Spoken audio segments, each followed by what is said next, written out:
Looking for a great gadget? Our selection of the latest gadget reviews will help you find the ideal drones, GPS devices, toys and more.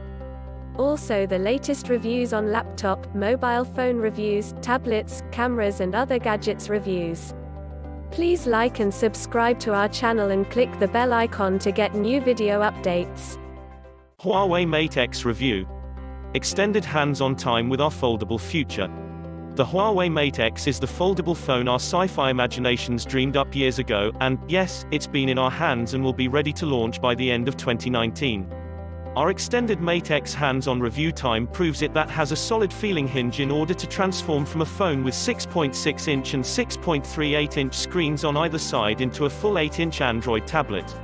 It's Huawei's full-view bezel reduced screen that makes this foldable phone look better than the Samsung Galaxy Fold that's scheduled to launch this month. And, in the face of delays, it's gotten a power boost to compete with its foldable rival. The Huawei Mate X will come in two variants, we found at IFA 2019, and both have serious horsepower backing up the high expectations of such an expensive device. The original version with Huawei's Kirin 980 chipset will be joined by a souped-up 5G Mate X with the Kirin 990 chip. The Mate X camera array has also been tweaked. It now uses the sensors and lenses from the Huawei P30 rather than the Mate 20. How did it feel each time we tested it? What's it going to be like to use? When at that elusive release date? Here's an updated look at what we think and what we know. Huawei's Mate X dropped with gusto at MWC 2019, and with a price tag that makes the highest-spec iPhone look affordable. Huawei, once synonymous with budget devices, is most definitely getting comfortable in the big leagues. The Huawei Mate X price is €2,299, which converts to about $2,600, £2,000, 4,770 Australian dollars, with 512 GB of internal storage and 8 GB of RAM, and Huawei has hinted there will be other variants down the line. This foldable phone will launch in the UK on EE3 and Vodafone this year. At the moment it seems like a November release date is most likely, and even the company still mentions a September launch. It could technically be announced for China by the very end of September, but you won't see it anywhere else sooner. That doesn't mean the Mate X will launch everywhere.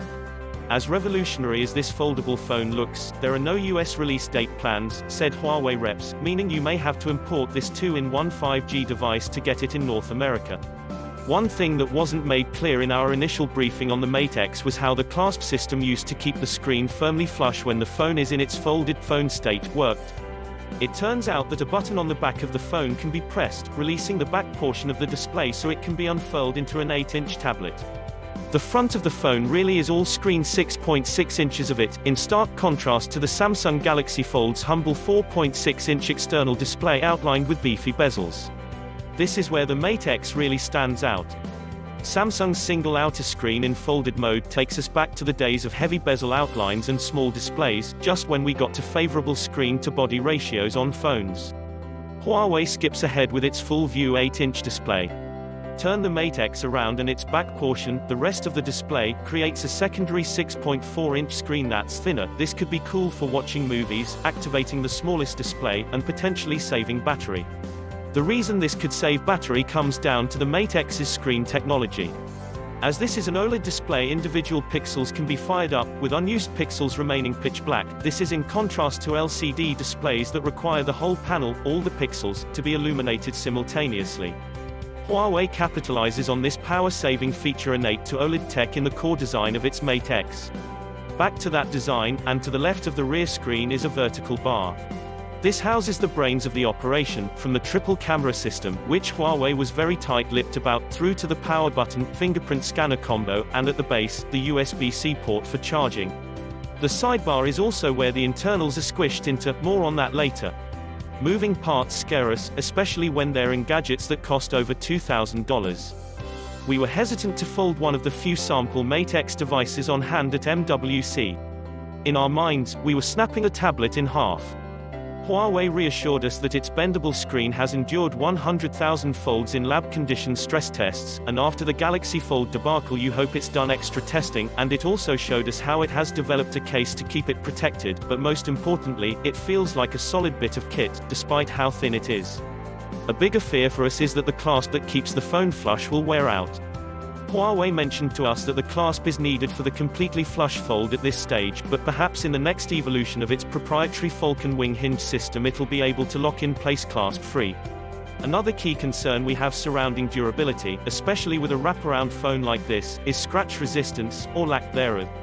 Flexible displays are plastic, which scratches more readily than glass. Remember the original Moto Z Force that was touted to have an unbreakable screen to survive small drops, but scratched rather easily. In this respect, there's a good chance the Samsung Galaxy Fold will be hardier than the Mate X, with less exposed flexible display and a glass outer screen. The good news is that Huawei reps said the Mate X will actually go through more durability tests and some minor changes before it launches in a few months. The tease here is that it could actually look better than it did at MWC. We know very little about the camera on the Mate X, other than that it's a triple module system. We weren't allowed to open the camera app and try it out ourselves, but we did see a few tricks in action, and they seemed to be equal parts gimmicky and useful. First off, there's no front camera, just a primary triple camera around the back. All's not lost for you Instagram stars and starlets though, as the rear screen doubles up as a viewfinder, which should actually make taking selfies an even better experience, given the fact that rear cameras are almost always superior in quality to selfie shooters. The second screen can also be used to create a dual viewfinder, one on either side of the phone. This enables you to see a preview when someone's taking your picture with the Mate X, adding a playful party trick to this pricey powerhouse. We got to test out the selfie camera functionality, and it worked well.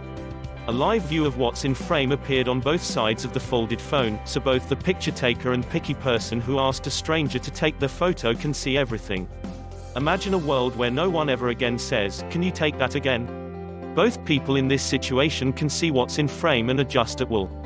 We don't have camera megapixel sizes or aperture details for you just yet.